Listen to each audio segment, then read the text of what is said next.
Hello, everyone. My name is Will Phillips. I am a member of the Arkansas National Guard. We'd like to welcome you to this virtual town hall this evening. Thanks for joining us. We're going to give everybody about 3 to 5 minutes to get on. You know, it's going to take some people time to log in. I'm going to take this time to blather on about myself, which is one of my favorite topics. Just kidding.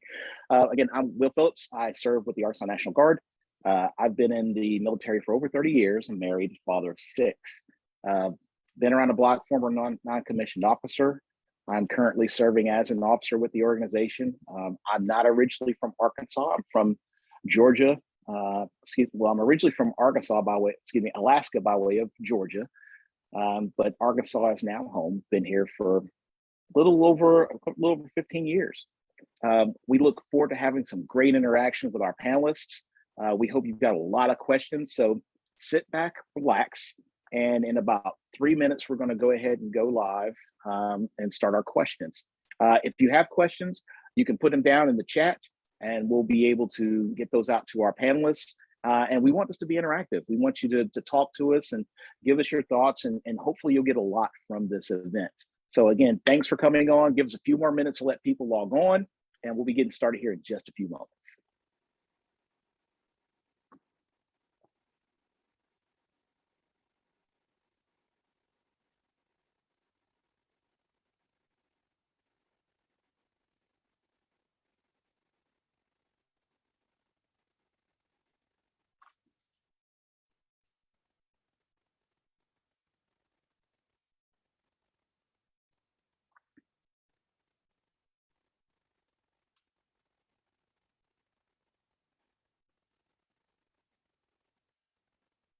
Okay, once again, if you're just joining us, my name is Will Phillips. I'm going to be your host for tonight with the Arkansas National Guard.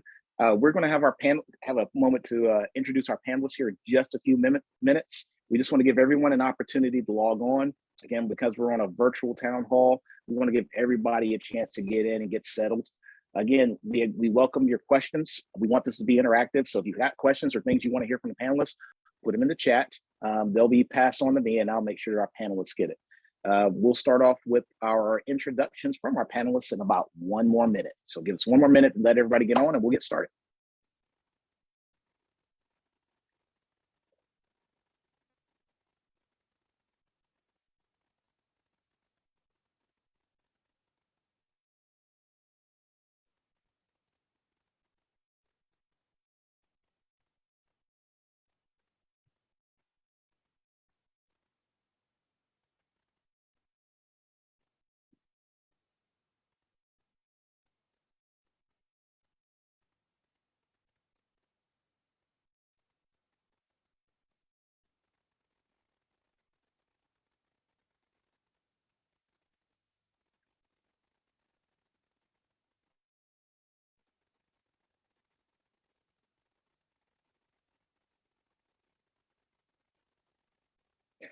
Once again, for any of our new joinees, my name is Will Phillips. I am a member of the Arkansas National Guard, and I'll be your host for tonight's virtual town hall. We're going to go ahead and get started and start with an introduction of our panelists. Again, as I said previously, we want this to be interactive. If you've got questions, comments, put them in the chat. We'll make sure we get them across, but we want everybody to take something away from this. So please, please, please send us your questions if you have them. So what I'm going to do is start off with introductions. And Terri, since you're first on the list, why don't you go ahead and introduce yourself? Tell us a little bit about yourself. Hi, I am Terri Williams. I'm the school liaison here at Little Rock Air Force Base, and I have been pretty much every role of the military lifestyle you can have. I've been a military child, military spouse, military mom, and a DoD civilian here on the installation. So I have been pretty much not without an ID card my entire life of some sort. So I just love the fact of giving back to the military families because I, of course, like I said, have been one my whole life. So my role here, I've been back in Arkansas since the late 90s and been working at this installation since 2002 in child and youth programs, and been in this current school liaison role for almost 3 years, and absolutely love it. Love giving back to the families and working with the military children here. So that's a little bit about me. Oh, I'm a native here. So anything about Arkansas, I woo pig suey. That's me. Well, we're glad the Hogs are finally doing better. I'm a Georgia fan, obviously, but we're glad they're doing better. And Terry, we thank you for everything that you've done. With that, we're also going to kick over to John Kaminar. John, you want to go ahead and tell us a little bit about yourself? All right, thank you, Will. Terry, first of all, I'm going to see your woo pig suey and I'll raise you a gig of Maggies. Because even though I am an Arkansas native, I did grow up in Texas and went to college at Texas A&M on an Army scholarship. I have a background in the Army, as does Will, 10 years of active duty and then 20 more in the reserve, retiring about 9 years ago, during which time I had a great deal of fun between Germany, Egypt, the Gulf War, and Afghanistan. You get around quite a bit. But I did jump ship from the active military in 1993 to become a teacher, then an administrator, and then my current role at the Arkansas Department of Education, where I deal with issues for military families. When their kids transfer from a school in one state to a school in another state, they can come either to Terry or to me, and we troubleshoot whatever is an obstacle to their academic success. I'm married to a military brat and the father of two Iraq veterans. Very proud of my own kids' military service. So, and that's all you get about me, Will. Well, John, thanks for jumping in. I didn't realize that you and I both got off active duty the same year. I came out in '93 as well. And for me, for the folks who didn't get to hear my introduction earlier, again, I'm your host. I've been in for 30 years. I've been both active, been in the reserves, and been in the National Guard.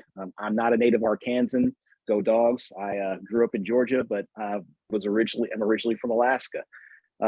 I do have a son who's attending Texas A&M, so go Aggies. A little respect, but he played football for U of A, so go Hogs. So we've got some tie-ins there, and that we hope to keep this relationship going. So I'm glad to have you both here. Thank you for taking time out of your busy evening, and we thank all of our participants who are here listening to us. So let's go ahead and set the scene. I want to talk about some of the challenges for military families. I grew up as a military family member. My father served, retired in 1979. So I understand some of those, but I got a question for Terry. Terry, since you work with families when they first arrive on base to try to make a transition to a new school easier, what's the experience like for those families? Well, you have a little bit of two of those, Will. You have the concerns from the child standpoint, and then you have concerns from the families, from the parents' standpoint. So the child, of course, they're going to have more of the social concerns. So they're leaving their friends behind, and they've got the peer concerns of being a new scholar where they're going. So you have a set of concerns that they have, and then of course you have the concerns from the parents, such as the school choice concerns for the state, or where are we going to be heading to the new school, what their academic concerns are for transitions, and transferring of the records, extracurricular concerns. They were in All-State here for band or choir. Are they going to be able to transfer for that? So did they make the deadlines? Are they going to get to try out again? So you have all of those course sequencing, end of course exams, things like that. So that's where Dawn and I work with them and make sure that they are on that same level and their child did not have a disadvantage from transferring from one state to another. So we're trying to ensure that the child is at ease. So some of our schools have settings in place where the child will have a sponsor whenever they come in. So another peer is giving them a tour of the school, and a peer is going to be with them for that first week to make sure they're not eating lunch alone, or they're not going to be on the playground alone if they're going to be in one of the younger grades. So that way they're not going to be alone that first week. So the child's going to get their needs met. And then of course the parent's going to get their needs met while I help them work with that school counselor to make sure that all of their credits are being transferred correctly. Well, you kind of jumped into the other question I had, the concerns and fears that they come up with. Are there any special programs that you have in place, like the lunch program that you use regularly with your families as they come in? Yes, some of the schools, we are working with the schools to put those in place if they do not already have them.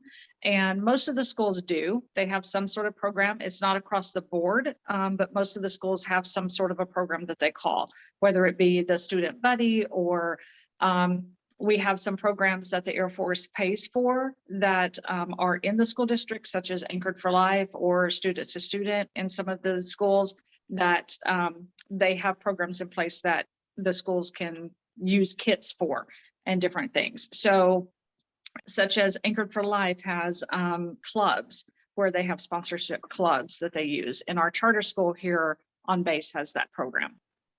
Bobby Okay. G. Lester, another one of the schools, has a sponsorship program in place. And some of our other Purple Star schools, they have programs in place, and that's one of the requirements that they do. Okay. Well, I'm going to kick my next question over to John. John, as a liaison, you work with families and schools to resolve problems when they arise when it comes to education. What are some of the common issues that you assist with? Well, Terry did touch on them a little bit, but I'll go ahead and go down the short list of the ones that we seem to encounter most frequently. School choice is a big one. Military families are savvy. They check out the schools in the area that they're going to be moving to ahead of time, and they always want to get their kids into the best school, as do we all. But the fact that they move so frequently gives them a little bit of an advantage because they can scope out where they want to buy a house and get hopefully into the district that they want their children to attend school. And it doesn't always work out perfectly. There are some provisions in Arkansas law that give military families a little bit more of a time window or a more flexible time window to exercise their school choice. But just depending on what houses or apartments are available, whether or not they can get on base housing if they're assigned to the Air Force Base, all those factors play into it. And from time to time, we have to jump in and help work out a school choice issue. After that, graduation credit is a big one. Of course, we want every high school student to graduate on time. We don't want any of them to be set back a semester or a year because mom or dad was wearing the uniform and got transferred halfway through the high school career. So we generally manage to work out a transfer of credits or an exchange of credits, something that enables those high schoolers to graduate on time with their class, even if it's with a diploma from the state from which they transferred into Arkansas. And then after that, we periodically have issues come up with transfer of special education services. And from time to time, we'll have one that pertains to placement in the appropriate courses, such as honors or AP or international baccalaureate. I think that's probably the short list of the most significant issues that we deal with. Okay. Well, John, you in particular, and Terry, I'm going to ask you the same question. Given your particular position, do you work with other services other than just the Air and the Army? I know those are the big rocks here in Arkansas, but I do know we have a Navy contingent. We do have a few Marines here as well. And I think that's something, I'm sorry, Terry, would you like to? Oh, no, go ahead. You can start. I think a lot of folks don't realize, of course, Arkansas being an Army and Air Force heavy state, between the Little Rock Air Force Base and the 39th Infantry Brigade of the Arkansas National Guard, that's our most significant military presence. But we do have here in landlocked Arkansas a Naval Operational Support Center at Camp Pike that has a small number of active duty naval personnel and then a larger contingent of reservists. We also have a Marine Corps Reserve unit here. On and off over the years, we've had a Coast Guard presence here in Arkansas on the Mississippi and Arkansas rivers. And surprise, surprise, who knew this? But the Interstate Compact that I know we'll be discussing a little bit later on also extends its coverage to the families of U.S. Public Health Service commissioned officers. And we have a smattering of those in Arkansas as well. Terry, anything you'd like to add to that? Don't forget, we cover them for up to 1 year. So anybody who is retiring, if they make Arkansas their home, then they have that final move. And so those coming in, coming back home to Arkansas or deciding to make Arkansas their final move, we cover them up for 1 year. So anybody who is retired and coming back, not to mention all of the ones that are already here, like John mentioned. Okay, awesome. Well, a lot of people don't know, especially you mentioned it. We also have some active duty Marines working out at Little Rock Air Force Base. They've got a small contingent out there, and of course the Marines on Camp Pike, which is located there with Camp Robinson. And then we do a big pump for our Air Force, our Air National Guardsmen located at Little Rock Air Force Base and at Ebbing Air National Guard Base over in Fort Smith. And fingers crossed, we should be getting F-35s and F-16s soon. Mhm. So we'll get some fast movers back in the state. So we've talked about some of the challenges families are facing. Let's talk about some of the programs and resources they have available. So my next question is for John. Can you tell us more about the Military Interstate Children's Compact Commission, what it does, and the steps families need to take to get help if a problem arises? Yeah, well, that's a great question. We find that a lot of military families don't know about the existence of the Interstate Compact because military families are always coming and going. Older service members retire, new ones come in, and we have to make sure that all of those new family members know about their rights under the Interstate Compact. But what this is, the Interstate Compact is a contractual agreement among all 50 states and the District of Columbia that gives us a legal framework so that we can address some of those issues that we have been talking about.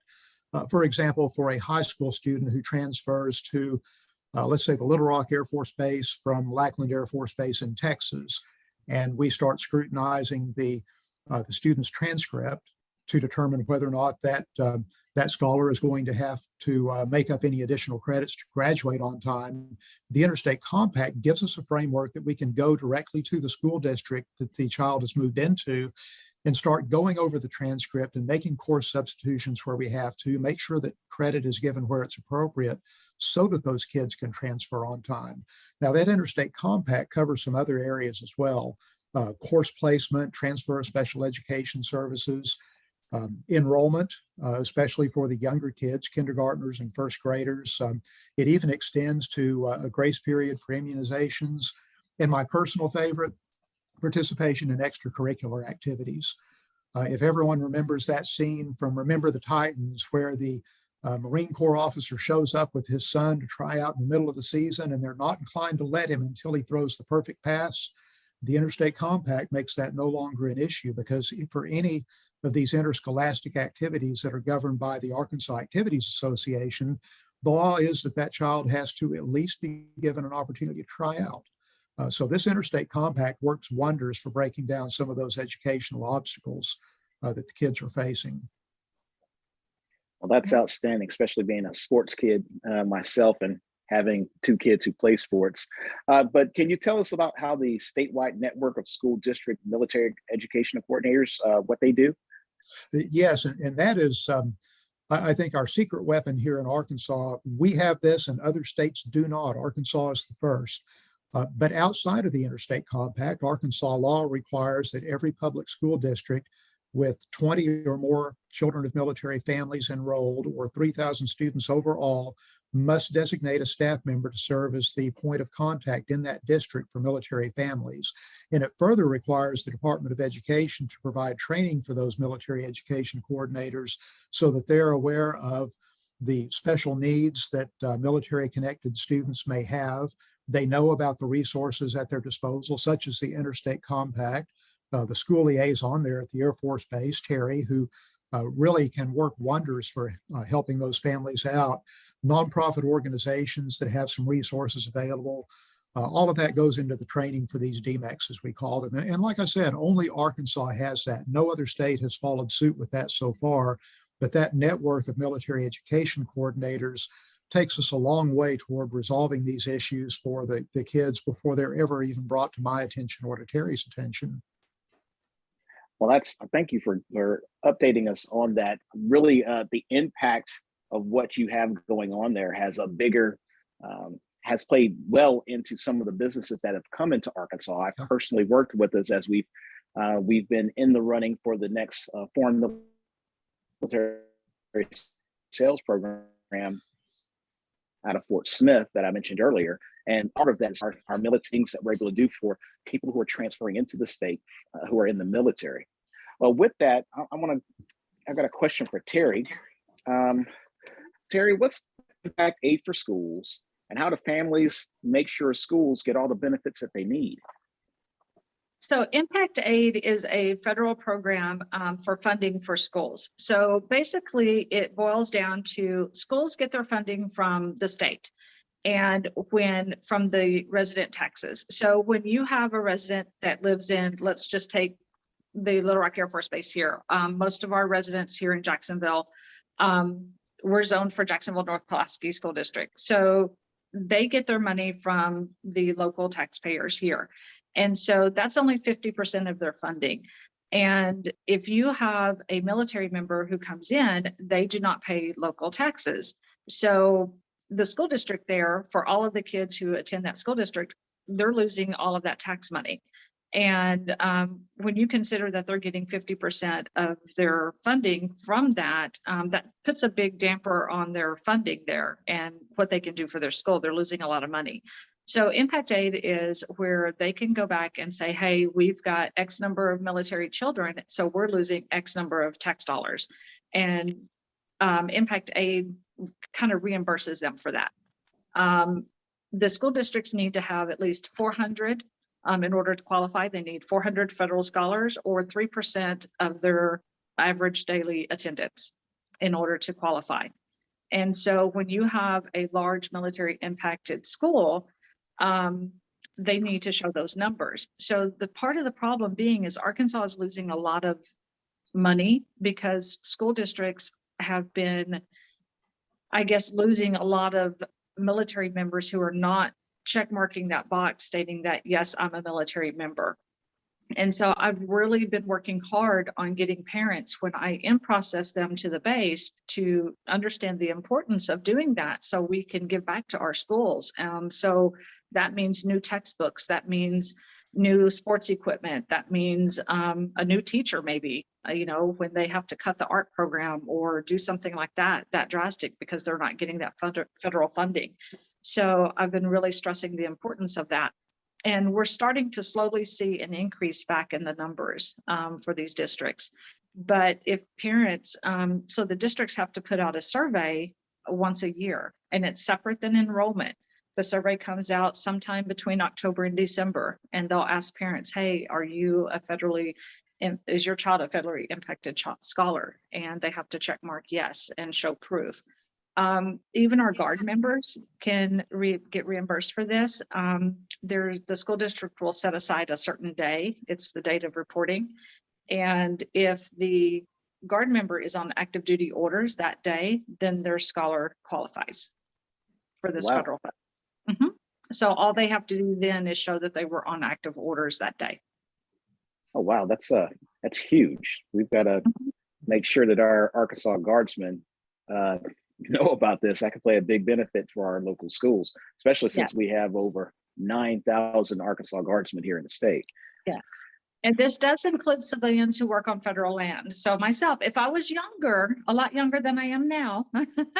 You're only 25, Terry, stop. Yes, I know, but if I was 24 and I still had children, I would qualify as myself as being a civilian working on federal property. So it's, military, it's members that live on base and work on base, or any kind of federal land. It's civilians who work for DoD employees. There's a lot of things that qualify. The state council has created a form and sending it out to school districts that help them. And it helps parents understand better to where they qualify. So we've got a listing of addresses that, hey, are you active duty? Are you Guard? Do you work at any of these installations or any of these addresses that qualify you? So we've got a really good form that parents can use to help understand if they qualify or not. And so the school district uses that to send it out. Oh, great.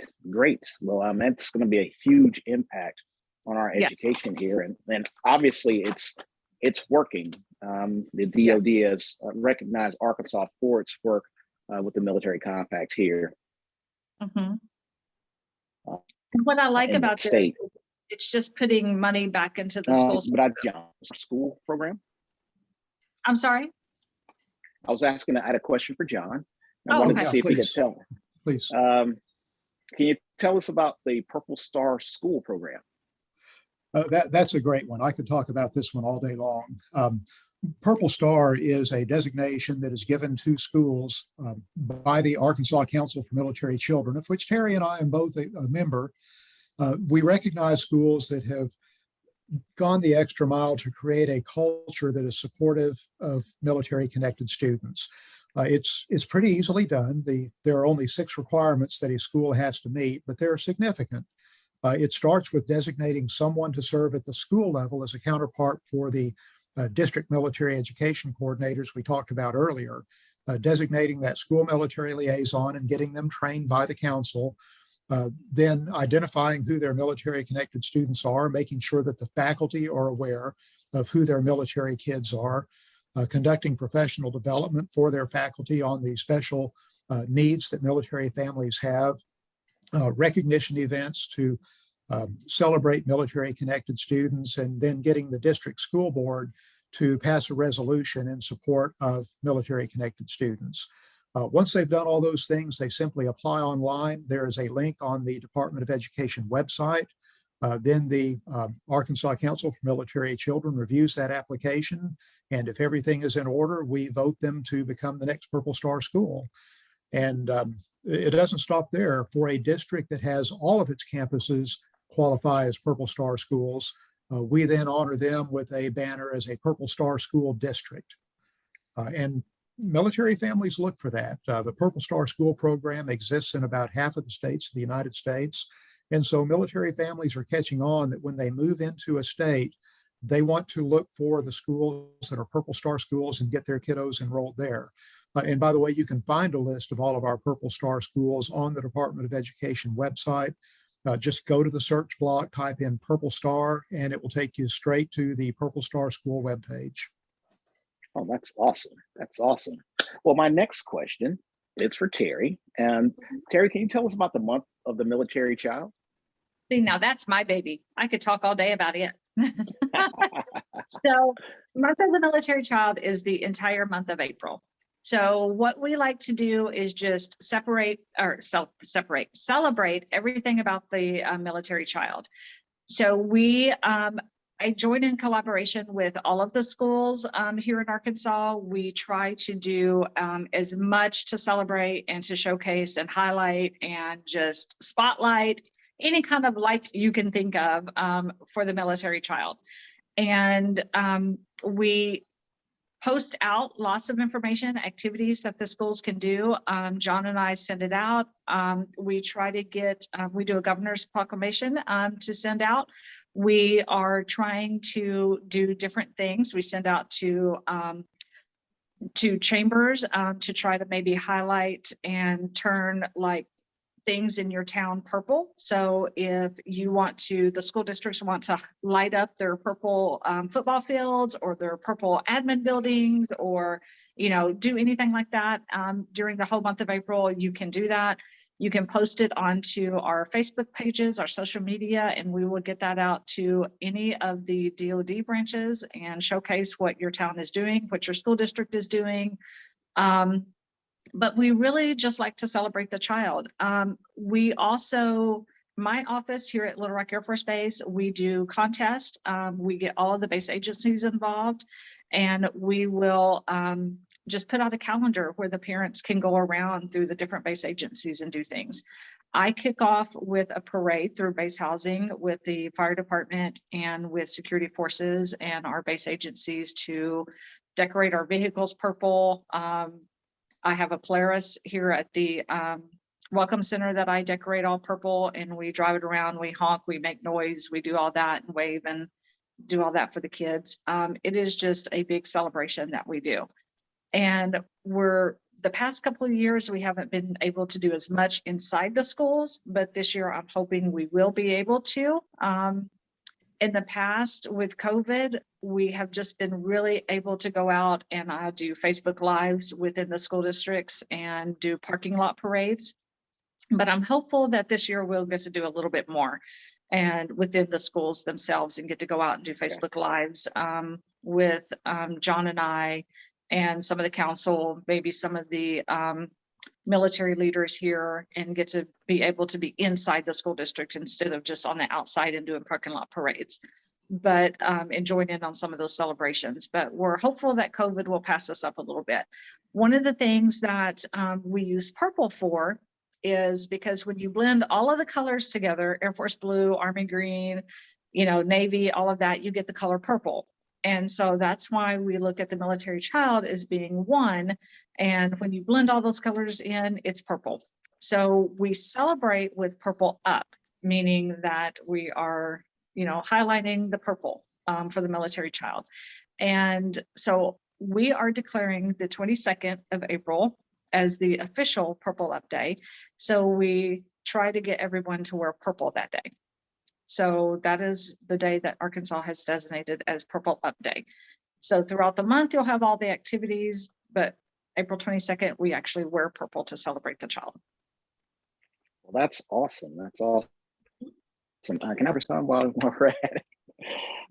So I do have one other resource that the Reform Alliance would like us to mention that just became available to military families during the 2021 legislative session, which if you're not following your local legislatures, you really need to, especially here in Arkansas. They've done a ton of things for military families and for service members here in Arkansas.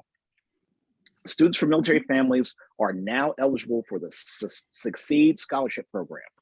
So this program provides funding for K through 12 students to be able to attend private schools, in addition to the schools that they already can attend. So military families can apply for a scholarship to be able to attend an approved private school like Christ the King Catholic School, which was just recently named as a Purple Star School, which Terry just discussed. Oh, and just also like what John was talking about. For more information, please visit the Reform's website. They're putting the link in the comments down below. So we hope you guys take advantage of that. And really, like I said earlier, all the things that Terry and John have talked about have paid huge dividends for the state of Arkansas. Arkansas has been recognized as one of only 4 states that meets the DOD criteria for how they handle their family members, which is what's helped us do what we've been doing over the years. With that, I do have a question for both of you. And I'll start out with Terry, since Terry's the youngest at 25. What are some things that you'd like to see happen in the future for military kiddos? To see something happen in the future, that's a hard one. Arkansas does so much extra right now than what just the compact does across the board. We've got a lot of extras going on, so I think we covered them pretty well. I haven't seen anything that we really can't do here. I've got a great relationship with all of the school districts, and when I call them, they hop on the ball and they do a lot. So I think a lot of it is even beyond the fact of what the compact does cover. I think the relationship that we have with each of the school districts and, John and I, we have such a wonderful working relationship with them that anytime I call them and say, hey, I have this military families that, need X, Y, and Z, they kind of hop right on it and get to it. So any of the challenges that I have mentioned above, I think that they pretty much work with us really well. The things that I would love to see for the military children happen, I don't think is really going to happen. I would love to see them not have to move so much. I would love to see them be able to be a little bit more consistent and, stay somewhere maybe for, a little bit longer, but that's not going to happen, with our military way. So I think we're doing a pretty good job here in Arkansas. So is there anything you would think that would be a top priority for you? Like, I know you mentioned the moving piece, which several of us have done that before. I think one of my biggest concerns is, I guess you would say, universal pre-K. I have a lot of, members come in that their child was in pre-K in another state, and we have such limited pre-K spaces here that maybe universal pre-K to where I could get everybody into pre-K. Okay. Maybe that would be one that I haven't been able to meet here recently.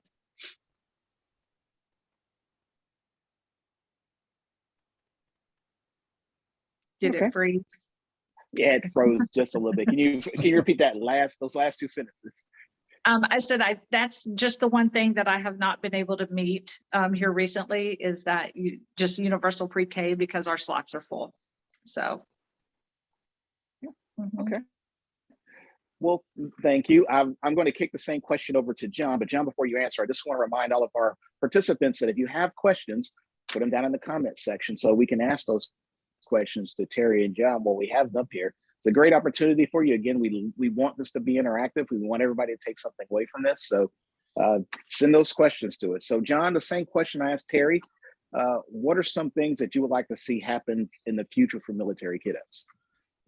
Will, I think one of the biggest issues that I don't know that we will ever completely come to grips with is education. And by that, I mean educating the school districts about their responsibilities towards military families. We have a constant turnover of school personnel. It doesn't happen quickly, but over time, you do tend to lose administrators and counselors from the schools, and the replacements need to be educated about their legal obligations towards the military families. And then the other half of that is we need to continually educate military families about what their legal rights are. We have found that we have quite a few active duty military families who come to Arkansas who have never heard of the Interstate Compact.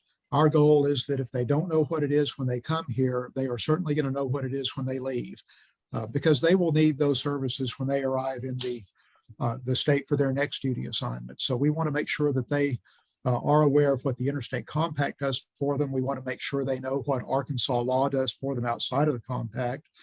And echoing what Terri said, pre-K is an issue. And that is one of the areas that is not covered by the Interstate Compact. So in addition to the infrastructure to be able to provide it, we would probably need an addition to Arkansas state law to extend that coverage to pre-K kids as well. Coverage of the compact starts with kindergarten and ends with 12th grade. So if we are going to provide pre-K for all those kids, we're also going to need to make sure that that provision exists in Arkansas law. Other than that, by way of our education efforts for any of our folks who are out there watching the town hall tonight, let me just extend an open invitation to come to any of our meetings of the Arkansas Council for Military Children.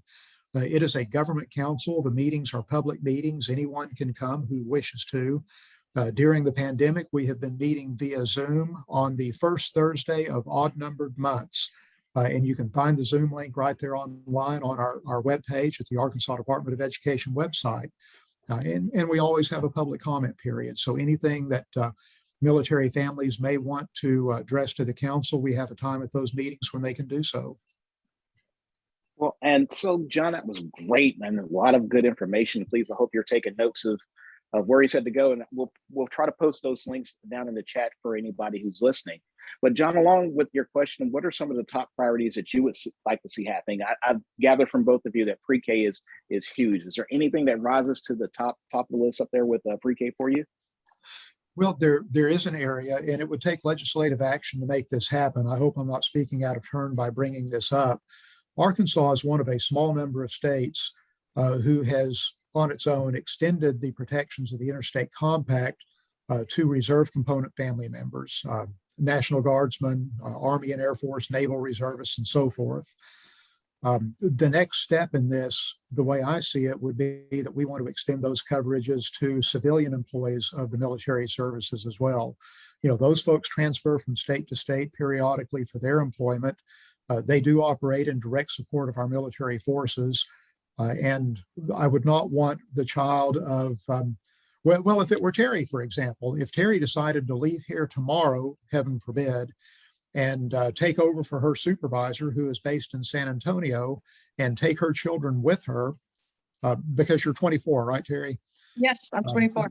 We want to make sure that her children are not disadvantaged when they get to their new school in Texas, simply because she is serving, but not in uniform. And like I said, that would take legislative action to make that happen. There are pros and cons to the idea. I don't claim to have thought it all through. But personally, I would like to see our Department of Defense, Department of the Army, Air Force, Navy, civilian employees protected just as the uniformed service members are.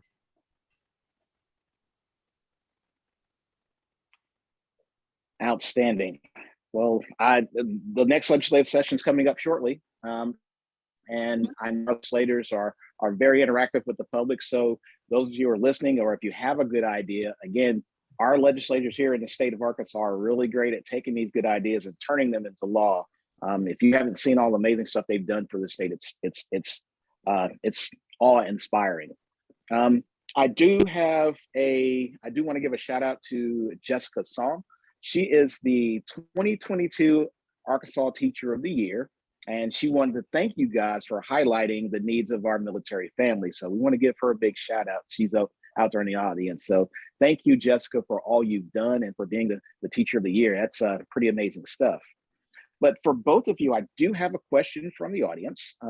Eric Sanchez asked, what are some of the challenges kids face when moving from school to school? So since I've always started off with Terri, ladies first, Terri, would you like to take a you froze a little bit again. So he was asking the challenges going from school to school? Yes. From state to state incoming? Children, whenever they transfer in, like I said in the beginning, one of their biggest challenges is just the peers. Am I going to have a friend there? Am I going to be accepted? I just left the best teacher I ever had. Am I going to have that relationship again? That's some of the younger ones' issues, and that's some of their biggest issues that I find whenever they're coming in. Some of the the early years in elementary. Some of the ones a little bit older. Again, I don't know how old Mr. Sanchez's kids are, but some of the older ones are worried about, hey, I was making an A in math at my other state.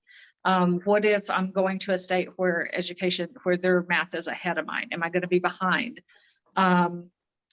What's the testing going to be like?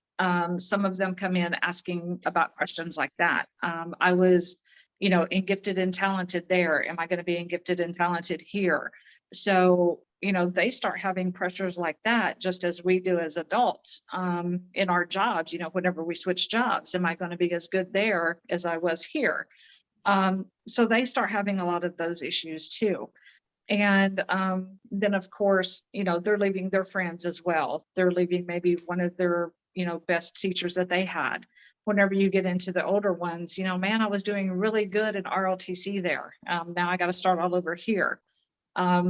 I was great at track there. I got to start all over here. I was really working for a scholarship there. So kids are having a lot more pressures whenever they're transferring schools. They also, one of the Anchored for Life, I mentioned that we do it at the charter school here. They talk about how whenever they question kids now, they say it takes up to 6 months before they're really comfortable in a school to call it their school. So when you're talking that a child feels up to 6 months before they're comfortable to say, hey, this is my school. Well, if they transferred in mid-school year, they're not really comfortable enough by the time school ends, and then they have summer break, and then they're starting again. So that's a big change. So that's, you're talking about their social and emotional learning there. So when they're moving 6 to 8 times during their K through 12 years, that's a lot of changes. And are they really getting to the point to where they feel really good and comfortable before they have to up and move again?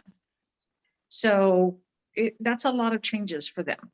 And so that's one of the reasons we've added the military family life counselors to a lot of our schools.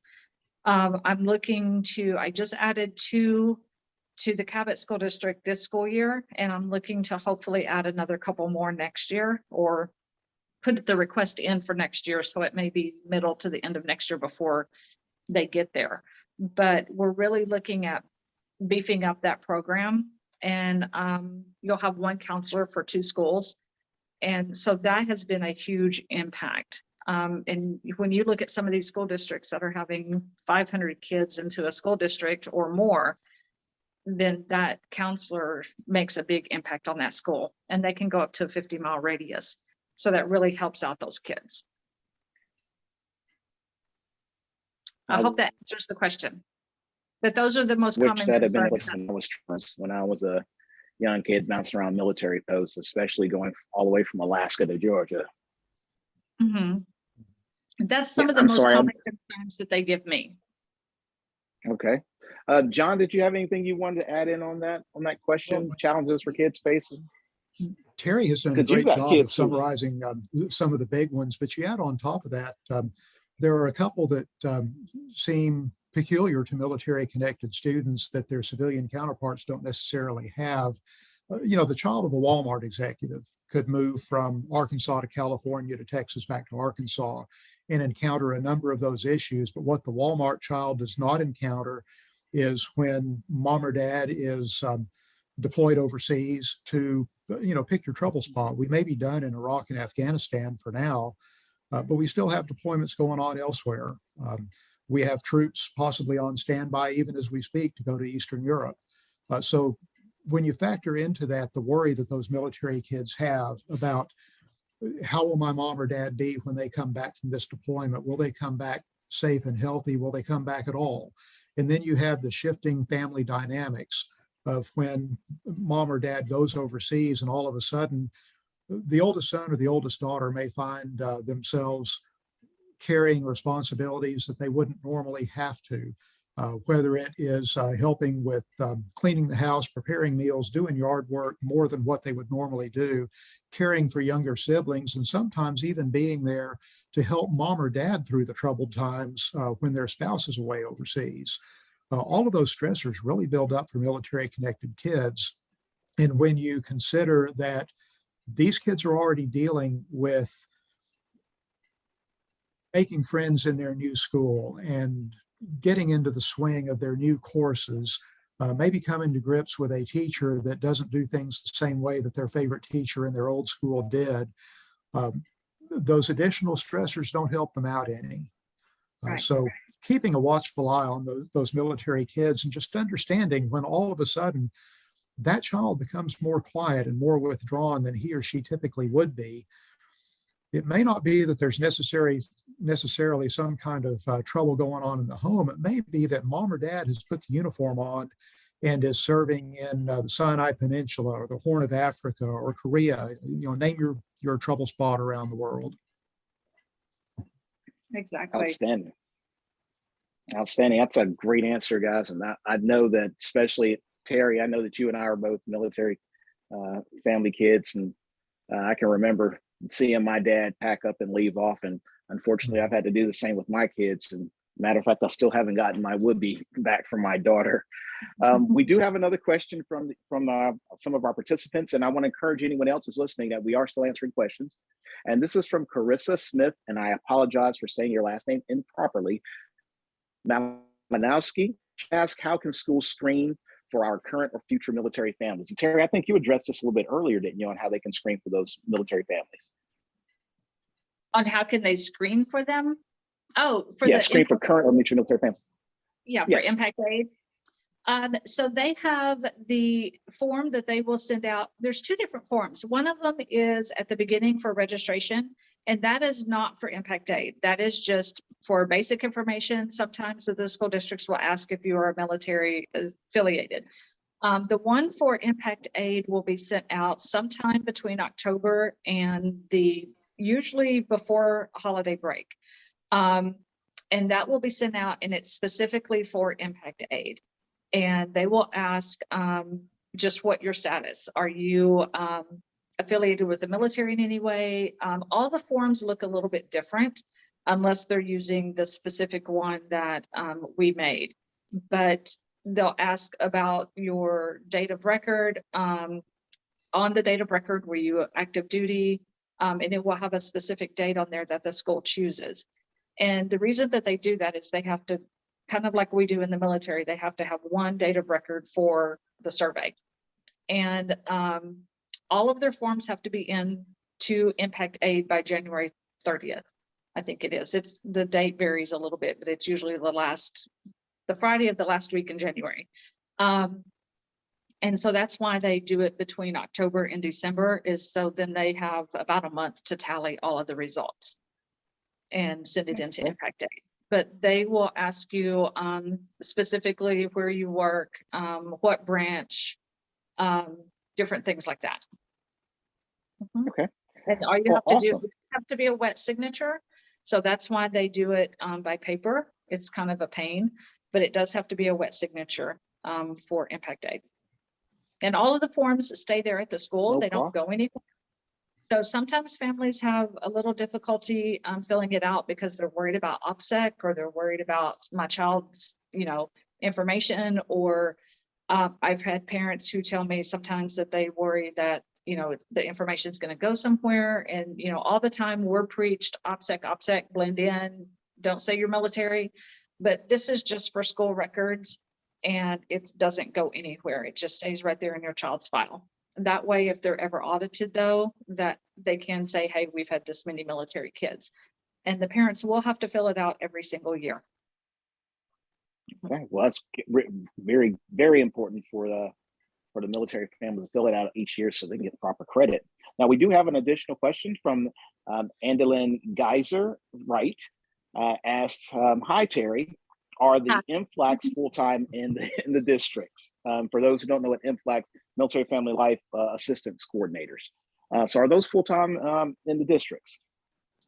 Yes, I have 5 that fall underneath me here at the Air Base. I have 2 that work with childhood youth here at the Child Development Center and the youth program. And they are full-time Monday through Friday, and they work strictly here on base. I have 1 that works with Jacksonville North Pulaski School District and the charter school here on base. And he is Monday through Friday, and he rotates his time between the 2 schools. And then I have 2 in Cabot, and they are located at Magnus Creek and Mountain Springs. And she's full-time, rotates between the 2. And I have 1 gentleman at Eastside and Stagecoach that rotates his time between those 2 schools. Outstanding. Well, in addition, do you do any work with the family assistance coordinators that work for the national work? Because we've got several spread out across the state as well. Yes, I do collaborate with them. Okay, great. Well, we do have one other person who's on. She's done a lot for Arkansas, especially with the Interstate Compact. If this is the same Don Berry that I think it is, who works with the military MOAA, he wanted us to mention advanced enrollment and virtual enrollment for our students. So can either you or John kind of give folks some information on advanced enrollment and virtual enrollment? Sure, well, I'll go ahead and take that one. Arkansas law requires that once a military family has received orders and is inbound to Arkansas from wherever in the world they may be, that child can go ahead and enroll in classes through virtual education in the district that they are inbound to. And let me add on top of virtual enrollment, advanced enrollment as well. Once that family has got transfer orders in hand, they can reach out to the district where they plan to enroll the kids and go ahead and have that school district start enrolling the students for their classes and hold places for them in those classes pending the family's arrival actually here in the state. So virtual enrollment and advanced enrollment are 2 big benefits that military families have here in Arkansas that, let me just say that other states are not necessarily doing that. A number of other states are on board now with advanced enrollment, not all of them. Not so many states are on board now with virtual enrollment. So I'm really proud of what Arkansas has done for military families in that regard. And a shout out to Colonel Berry, who has been instrumental in getting some of those bills through the legislature. Yeah, Don's an amazing guy, and I feel blessed to have met him and gotten some mentorship from him myself over the years. Again, out there, if you've got any other questions for us, we're going to start wrapping things up. So get those questions out so we can ask our panelists. But what I'd like to do right now is, for once, John, since I have you up on the screen, do you have any final thoughts on any of the questions we've had, or any final thoughts you'd like to get out to our audience members? Yeah, well, thanks for the opportunity to do that. Arkansas has a really proud military heritage. We all know that. And one of the things that I first encountered when I left active duty and came back to Arkansas from other parts of the country was how welcoming Arkansans were and how proud they were to have another person here who served in the military. But the key is we can't just feel proud of our military. We have to put our feelings into actions. That means that we have to have the appropriate laws in place, which for the most part we do. Arkansas has made great strides through state statute to make sure that the needs of military families are met, but that also has to trickle down through the appropriate rules established through the Department of Education, appropriate policies that are adopted by local school boards for their districts, all the way down to the classroom teachers understanding what the needs of military families are. It takes a lot of effort to put that into motion, but the machinery is there to make it happen. We have a very active state council. And while they are here with us, I do want to acknowledge that Andolyn Wright, who asked a question a few minutes ago, is the vice chair of the Arkansas Council for Military Children. Jessica Somm, our 2022 Arkansas Teacher of the Year, serves as a special advisor to the state council. With people like that, Terri Williams, several of our other council members pushing these programs statewide and educating not only the educators themselves, but the military families about what their rights and responsibilities are, we can really put into effect those feelings of support for the military that we all have and make them mean something that has tangible benefits for the military kids. So it takes work. We are on it, but we welcome any efforts that members of the public can make from their end, pushing their schools to become Purple Star schools, to enact those programs, to develop those policies and procedures that will welcome and integrate military families into those schools. Well, thanks for that, John. I'm going to give the same question to Terri, but I just want to give a personal account that, again, not being originally from Arkansas, I came and visited the state in 2005 when I was on my midterm leave. I was serving in Iraq at the time, and the state was so welcoming. They threw their arms around me and my family because my wife came here to give birth to our children. They were so welcoming to us that I quit my job, and I was a federal technician in Georgia, to move to Arkansas, and have been here ever since, and I'm not leaving the state. So the things that you guys have been doing with Mike Don Berry, and you mentioned Adeline Wright, and then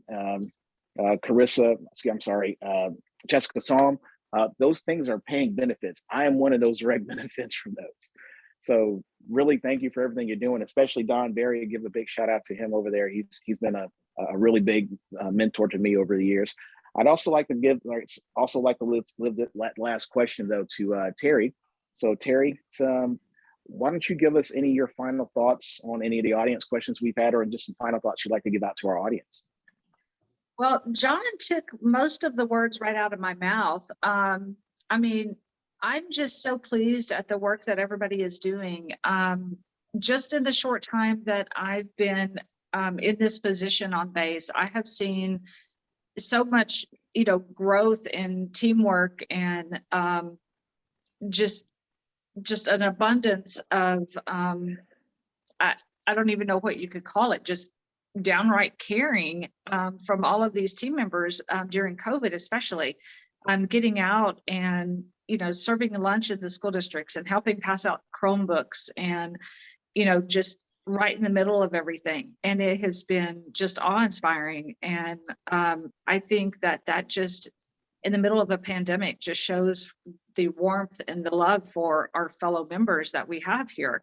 And, it's just not our military kiddos, it's everybody within the school district. And, what the school districts are striving to do to continue to serve lunches into the district and to make sure all the kids are fed and everybody has their internet, and parking buses in neighborhoods, so they can have their internet. It just shows the caring and the warmth of what our state does. And I think these, the compact and the above and beyond standards that Arkansas does just shows that. And we're all working so hard to make sure that these kiddos are taken care of, whether they are military or not, but especially our military, and knowing that the concerns and unique, situations that they're put through. So I just want to ditto that I'm very proud of everybody and all the work that we do. And especially Jessica, you just do such wonderful things. I'm so proud of you. Holding down the fort with all of your kiddos and your husband being gone and being Teacher of the Year. I mean, yay. I'm just so proud. And of course, Andolyn's my right-hand girl. Can't do anything without John either. But I mean, just especially Don Barry. I mean, everybody is just right there, a phone call away. I have situations and all I have to do is make one phone call and it's like done. Makes my job easy. Well, that's all. That is awesome to hear. Terri and John, I want to thank you for taking time out of the day. You two have been amazing. I know I've learned a lot. I hope that the members of our audience have learned a lot from our panels. I tell everybody to give you a hand, so we'll just give you a little golf clap. Thank you all for participating in tonight's virtual town hall. Please continue to post any questions. We'll have someone monitoring the page in case there's some follow-ups. But we want to just thank you for taking time out of your day. Continue to try to push forward Arkansas and taking care of our military families and making sure that our entire state is purple. With that, I'm Will Phillips, and I thank you again for your participation. Thank you. Participation.